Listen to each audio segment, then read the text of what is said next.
जय हिंद एवरीवन, स्वागत है आपका वीनेशन 111 के एक नए एपिसोड में, जहां आपके लिए लेकर के आते हैं इंडियन डिफेंस की प्रमुख अपडेट्स को। सबसे पहले तो चैनल को सब्सक्राइब करना मत भूलिएगा। और आज के अपने अपडेट में हम बात करने वाले हैं ट्विन इंजन डिग बेस फाइटर के बारे में। और ट्विन इंजन डिग बेस फाइटर के हाल ही में कुछ तस्वीरें सामने आई हैं, जहां पर ट्विन इंजन डिग बेस फाइटर की डिजाइन में कुछ व्यापक परिवर्तन देखने को मिले हैं। इनफैक्ट अभी जब तक सीडीआर कंफर्म नहीं हो जाता, परिवर्तन शायद हमें देखने को मिलते रहेंगे, क्योंकि इस समय अध्ययन के आधार पे इस एयरक्राफ्ट को ज़्यादा से ज़्यादा ताकतवर और रोबस्ट बनाए जाने का प्रयास किया जा रहा है। साथ ही साथ इसकी जो एरोडायनेमिक प्रॉपर्टीज़ हैं उनको भी ध्यान में रखा जा रहा है, जिसके चलते इसकी एजिलिटी और मनोवरबिलिटी किसी प्रकार से प्रभावित ना हो, ये भी सुनिश्चित किया जा रहा है। अब अगर हम लेटेस्ट विजुअल की बात करें, जो कि 2 अक्टूबर 2023 में आए थे, तो उन्होंने कुछ चीज़ें रिवील की थी जिन पर ध्यान शायद नहीं गया। और वो था कि इस हार्ड पॉइंट या वेपन लोड आउट में हमें टेडबीएफ में अस्त्र मिसाइल की जो लोकेशन है ये परिवर्तित दिखाई पड़ी है।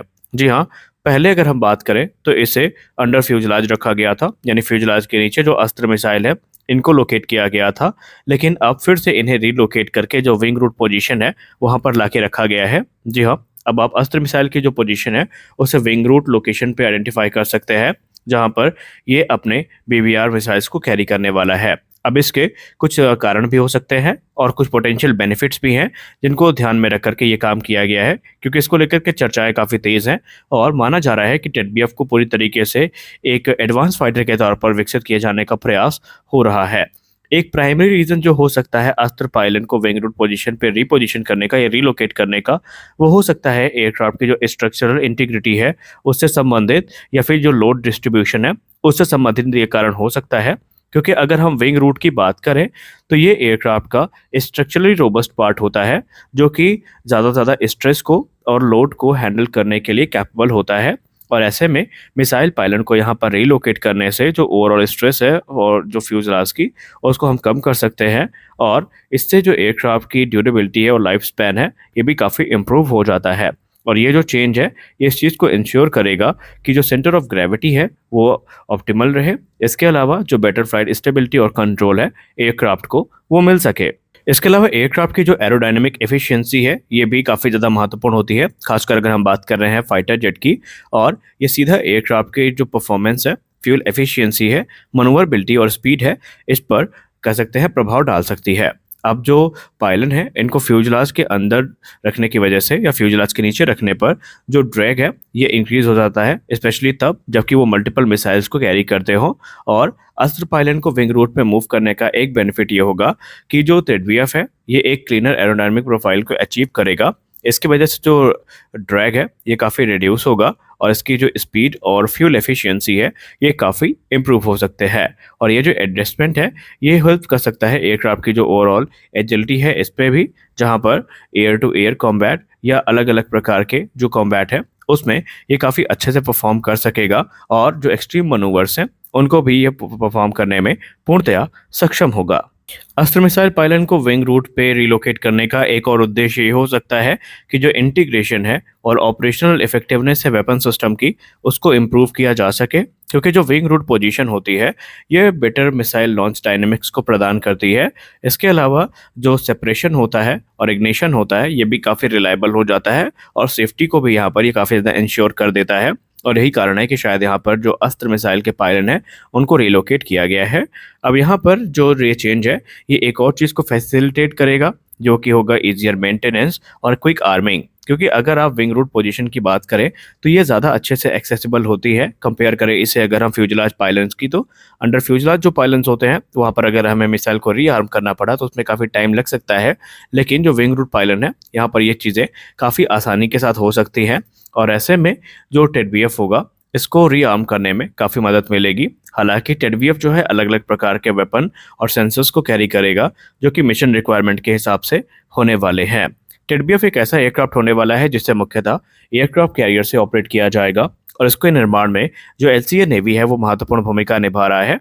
टेडबीएफ को बेसिकली हर प्रकार के जो मिसाइल सिस्टम है इनसे इक्विप किया जाएगा, जिसमें भारत की बनाई गई अस्त्र मिसाइल होने वाली हैं। अस्त्र के तीनों वेरिएंट हमें देखने को मिलेंगे, यानी अस्त्र मार्क 1 जो कि क्रमशः 110 किलोमीटर तक मारक क्षमता के साथ आएगी, अस्त्र मार्क 2 जो कि 160 किलोमीटर तक मारक क्षमता के साथ आएगी, और अस्त्र मार्क 3 जो होने वाली है वो 300 किलोमीटर की दूरी तक मार करने में सक्षम होगी। इसके अलावा हमें रुद्रम सीरीज की तीनों मिसाइल्स देखने को मिलेंगी, क्रमशः रुद्रम 1, रुद्रम 2 और रुद्रम 3 देखने को मिलेंगी। ब्रह्मोस एनजी देखने को मिलेगी। इसके अलावा हमें स्कैल्प क्रूज मिसाइल देखने को मिल सकती है। एमबीडीए की मीटियोर देखने को मिल सकती है। शॉर्ट रेंज मिसाइल में हमें पाइथॉन 5 और एशरैम जैसी जो मिसाइल्स हैं वो टेडबीएफ के स्ट्राइक पैकेज में देखने को मिल सकती है। टेडबीएफ भारतीय नौसेना के द्वारा जो रिक्वायरमेंट प्रपोज करी गई है उनके आधार पर ही विकसित किया जा रहा है। टिडबीएफ एक ट्विन इंजन फाइटर एयरक्राफ्ट होने वाला है जो कि हमें कैनार्ड डेल्टा विंग डिजाइन के साथ देखने को मिलेगा, जिसका फ्रंटल सेक्शन काफी रिड्यूस रडार क्रॉस सेक्शन के साथ में होगा। वही जो कैनार्ड विंग है वो जो एडिशनल लिफ्ट है उसको जनरेट करने में काफी मदद करेंगी, जिससे कि इसकी लो स्पीड मनूवरेबिलिटी भी काफी इंप्रूव होगी।